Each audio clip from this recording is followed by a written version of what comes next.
नमस्कार।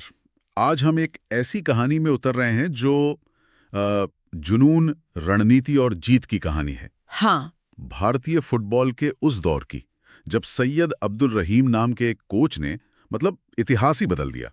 बिल्कुल। हमारे पास देखिए फिल्म मैदान की कहानी और थीम से जुड़ी कुछ जानकारी है, और रहीम साहब पर आधारित एक हिंदी नरेशन स्क्रिप्ट के कुछ हिस्से भी हैं। हाँ, और इन सूत्रों से हमें सिर्फ एक फिल्म की कहानी नहीं मिलती है ना? नहीं। ये तो आजादी के बाद के भारत में खेल, नेतृत्व और राष्ट्रीय गौरव की एक झलक है एक तरह से। सही कहा। देखना यह है कि ये सूत्र रहीम साहब के तरीकों को, उनके सामने जो मुश्किलें आईं और उस मशहूर स्वर्णिम युग को कैसे दिखाते हैं। बिल्कुल। तो हमारा मकसद यही है कि इन बिखरे हुए हिस्सों को जोड़कर ये समझें कि सैयद अब्दुल रहीम कौन थे। भारतीय फुटबॉल का वो गोल्डन एरा, मतलब 1952 से 62 वाला, वो असल में था क्या, पर फिल्म मैदान इसे किस तरह से पेश करती है। चलिए शुरू करते हैं फिर इस दिलचस्प सफर को। हाँ, करते हैं। सबसे पहले रहीम साहब खुद अजय देवगन ने फिल्म में उनका किरदार निभाया है, तो जानकारी के अनुसार उन्हें सिर्फ कोच कहना शायद काफी नहीं होगा। सही बात है। उन्हें आधुनिक भारतीय फुटबॉल का वास्तुकार कहा गया है, और ये कोई छोटा तमगा नहीं है। मतलब बिल्कुल नहीं। सूत्र इस बात पर रोशनी डालते हैं कि आजादी के तुरंत बाद, जब भारत हर क्षेत्र में अपनी पहचान बनाने की कोशिश कर रहा था, हाँ, नया नया देश था। बिल्कुल, तब रहीम साहब का मानना था कि फुटबॉल वो मैदान हो सकता है जहां भारत दुनिया पर छा सकता है। वाह। ये सोचना ही उस वक्त बड़ी बात थी। और यही उनका विजन था, है ना, जिसकी बात हो रही है। हाँ, वही कमाल की बात यह है, जैसा कि जानकारी से पता चलता है कि उस समय ना तो अच्छी सुविधाएं थीं, ना कोई खास ढांचा था, कुछ भी नहीं था। फिर भी उनका ये यकीन कि प्रतिभा को तराशा जा सकता है, ये सोची अपने आप में क्रांतिकारी लगती है। बिल्कुल, ये सिर्फ यकीन नहीं था, एक तरह का अड़ियलपन था। मतलब अच्छे वाले तरीके से। हाँ, सकारात्मक। हाँ, जहाँ शायद ज्यादातर लोग संसाधनों की कमी का रोना रोते, रहीम ने उसी कमी के बीच संभावना देखी।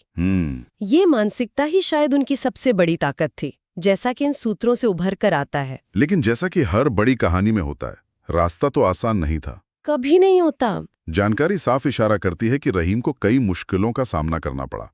खेल संघों की अंदरूनी राजनीति। ओ हाँ, वो तो होती है। आलोचक फिल्म में गजराज राव का किरदार ऐसे ही एक पत्रकार का है, जो लगातार सवाल उठाते हैं। हाँ, मैंने भी पढ़ा उसके बारे में। और फिर सिस्टम में भ्रष्टाचार, ये सब उनके रास्ते के रोड़े थे। हाँ, और ये सिर्फ बाहरी दिक्कतें नहीं थीं। देखिए, खिलाड़ियों के मनोबल की भी बात है। अच्छा। सूत्र बताते हैं कि खराब हालात, पैसों की कमी और पूरे सिस्टम में जो एक तरह की निराशा थी, हाँ। उसका असर खिलाड़ियों पर भी पड़ रहा था। ये उस दौर की एक बड़ी सच्चाई को दिखाता है, कैसे टैलेंट और अच्छे इरादों को अक्सर सिस्टम की सुस्ती या राजनीति से लड़ना पड़ता है। ये सिर्फ फुटबॉल की कहानी नहीं रह जाती फिर। ये जुनून बनाम व्यवस्था की लड़ाई है, जो फिल्म की एक मुख्य थीम भी बताई गई है। सोचिए जरा, ऐसे माहौल में टीम बनाना कितना मुश्किल रहा होगा। बहुत। लेकिन रहीम रुके नहीं। जानकारी कहती है कि उन्होंने पूरे भारत से युवा लड़कों को खोजा। हाँ, टैलेंट हंट किया। ऐसे हीरे तलाशे जिन्हें शायद कोई और नहीं देख रहा था। और सिर्फ खोजा नहीं, उन्हें तराशने के लिए उन्होंने जो तरीके अपनाए, अनुशासन, वो जरूरी था। नई रणनीतियां, आधुनिक तकनीकें, वो उस समय भारतीय फुटबॉल के लिए बिल्कुल नए थे। बिल्कुल। उनका जोर व्यक्तिगत खेल पर नहीं, टीम वर्क, स्टैमिना और टैक्टिकल समझ पर था। और यही उनके कोचिंग के फलसफे का सार है। अच्छा। कच्चे हुनर को वर्ल्ड क्लास परफॉर्मेंस में बदलने का उनका विश्वास, और उसके लिए एक मेथड, एक तरीका अपनाना, ये दिखाता है कि वो खेल को कितनी गहराई से समझते थे। सूत्र इस बात पर जोर देते हैं कि उन्होंने खिलाड़ियों में सिर्फ स्किल नहीं, बल्कि एक जज्बा, एक मानसिक दृढ़ता भरी। वो वाकई अपने समय से आगे की सोच रहे थे। सही बात। इस मुश्किल सफर में अकेले चलना शायद मुमकिन ना होता। हाँ, सपोर्ट तो चाहिए होता है। जानकारी में प्रियामणि के किरदार का भी जिक्र है, जो रहीम की पत्नी बनी है।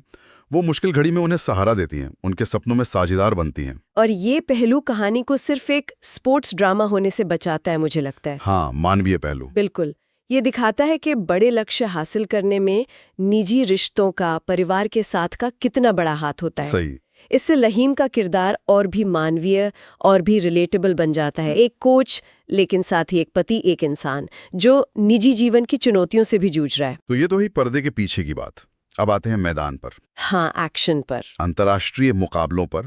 फिल्म का एक बड़ा हिस्सा, जैसा पता चलता है, 1950 और 60 के दशक में भारतीय टीम के विदेशी दौरों और खासकर एशियाई खेलों पर फोकस करता है। वो दौर जब भारत की टीम दुनिया की मजबूत टीमों से भिड़ रही थी। हिंदी नरेशन स्क्रिप्ट भी बताती है कि कैसे धीरे धीरे रहीम की मेहनत रंग ला रही थी। हाँ। और एक ऐसी टीम तैयार हो रही थी जो किसी से भी टक्कर ले सकती थी। हाँ, और यही वो समय है 1952 से 1962 के बीच का, जिसे भारतीय फुटबॉल का स्वर्णिम युग या गोल्डन एरा कहा जाता है। वही गोल्डन एरा। ये सिर्फ कुछ जीते नहीं थीं, ये विश्व मंच पर भारत की धाक जमाने की कोशिश थी। अच्छा। रहीम की कोचिंग में टीम सिर्फ जीत नहीं रही थी, बल्कि एक खास अंदाज में खेल रही थी, जिसे दुनिया देख रही थी और सराह रही थी। ये आत्मविश्वास भरने वाली बात थी। बिल्कुल। और इस सुनहरे दौर का सबसे चमकीला पल वो आता है 1962 में जकार्ता एशियाई खेलों में। हाँ, क्लाइमैक्स। सूत्रों के मुताबिक ये कहानी का क्लाइमैक्स है। फाइनल में सामने थी बेहद मजबूत दक्षिण कोरिया की टीम। बहुत तगड़ी टीम थी वो। सबको लग रहा था कि मुकाबला कड़ा होगा, शायद भारत के लिए मुश्किल भी। लेकिन हुआ उसका उलट। क्या हुआ? भारत ने उन्हें हराकर गोल्ड मेडल जीता। अरे वाह! ये रहीम की सालों की मेहनत, उनकी जिद और उनके विजन की सबसे बड़ी जीत थी। बिल्कुल, ये महज एक गोल्ड मेडल नहीं था। ये उन तमाम संघर्षों, उन आलोचनाओं, उन शक और शुभे का जवाब था जिनका सामना रहीम और उनकी टीम ने सालों तक किया था। हिंदी नरेशन स्क्रिप्ट इसे जुनून की जीत बताती है। एक ऐसा पल जब भारत ने दुनिया को दिखा दिया कि उनके लिए फुटबॉल सिर्फ खेल नहीं, रगों में बहता लहू है। वाह, क्या बात कही है। इस जीत ने भारतीय फुटबॉल को सही मायने में दुनिया के नक्शे पर ला खड़ा किया। लेकिन कहते हैं ना, हर कामयाबी की एक कीमत होती है। हाँ, होती है। मैदान पर जीत के झंडे गाड़ने के साथ साथ रहीम अपनी निजी जिंदगी में एक और लड़ाई लड़ रहे थे। जानकारी इशारा करती है कि वो गंभीर स्वास्थ्य समस्याओं से जूझ रहे थे। फुटबॉल के लिए उनका जुनून ऐसा था कि परिवार के लिए वक्त निकालना मुश्किल हो गया था। हालांकि उनका परिवार अंत तक उनके साथ खड़ा रहा। उनका गिरता स्वास्थ्य सबको दिख रहा था, लेकिन जैसा कि सूत्र बताते, उन्होंने आखिरी सांस तक कोचिंग नहीं छोड़ी। सच में? हाँ, ये वो त्याग है जो अक्सर महान उपलब्धियों के पीछे छुपा होता है। हिंदी नरेशन स्क्रिप्ट में एक लाइन है, उन्होंने अपनी जिंदगी फुटबॉल के नाम कर दी थी। ये सिर्फ एक डायलॉग नहीं, ये उनके किरदार की सच्चाई है। ये दिखाता है कि उनके लिए ये काम सिर्फ नौकरी नहीं, एक मिशन, एक जुनून था जिसके आगे उन्होंने अपनी सेहत की भी परवाह नहीं की। अगर हम फिल्म के बड़े संदेशों या थीम्स की बात करें तो जानकारी कुछ मुख्य बिंदुओं को उभारती है। जैसे कि एक तो है देशभक्ति और राष्ट्रीय गौरव। उस नए आजाद हुए देश के लिए ये बहुत बड़ी भावना थी। हाँ, वो तो थी ही। दूसरा, जुनून बनाम सिस्टम का भ्रष्टाचार। कैसे एक अकेला आदमी अपने आदर्शों के लिए पूरे तंत्र से भिड़ जाता है। वो संघर्ष। तीसरा, एक बड़े सपने के लिए निजी जिंदगी का बलिदान, जो हमने रहीम के स्वास्थ्य और परिवार के संदर्भ में देखा। हाँ, त्याग। और चौथा, अंडरडॉग्स का हीरो बनना, यानी कमजोर मानी जा रही टीम का चैंपियन बनकर उभरना। ये हमेशा लोगों को प्रेरित करता है। हाँ, और ये थीम्स कहानी को सिर्फ भारत या सिर्फ फुटबॉल तक सीमित नहीं रखती, है ना? नहीं, बिल्कुल नहीं। ये इसे एक यूनिवर्सल कहानी बनाती हैं। हिम्मत, हार न मानने का जज्बा, अपने सपनों के लिए लड़ना, ये दिखाती है कि कैसे एक इंसान का विजन और उसकी मेहनत पूरे देश को प्रेरित कर सकती है। हाँ।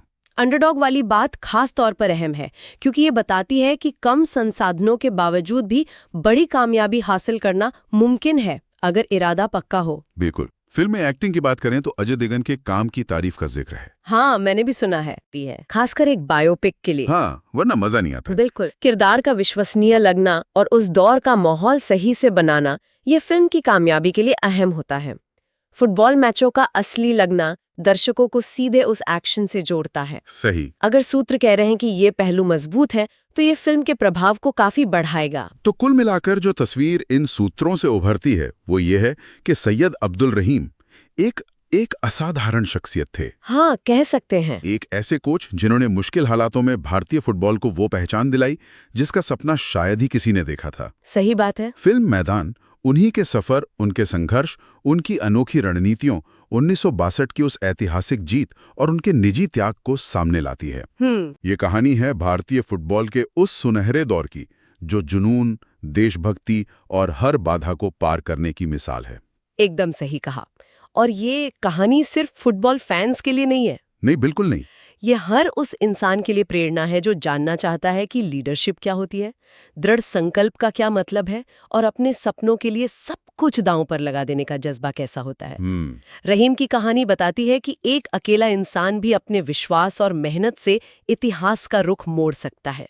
इन सारी बातों के बीच रहीम की विरासत का जिक्र बार बार आता है ना? हाँ, आता है। ये सोचने पर मजबूर करता है कि उस स्वर्णिम युग की मजबूत नींव पर खड़ा होने के बावजूद आज भारतीय फुटबॉल कहाँ है? ये बड़ा सवाल है। क्या आज भी हमें रहीम जैसे ही विजनरी और समर्पित लीडरशिप की उतनी ही जरूरत है जितनी तब थी? शायद पहले से भी ज्यादा। ये एक सवाल है जो शायद ये कहानी हमारे जहन में छोड़ जाती है। बिल्कुल, सोचने वाली बात है।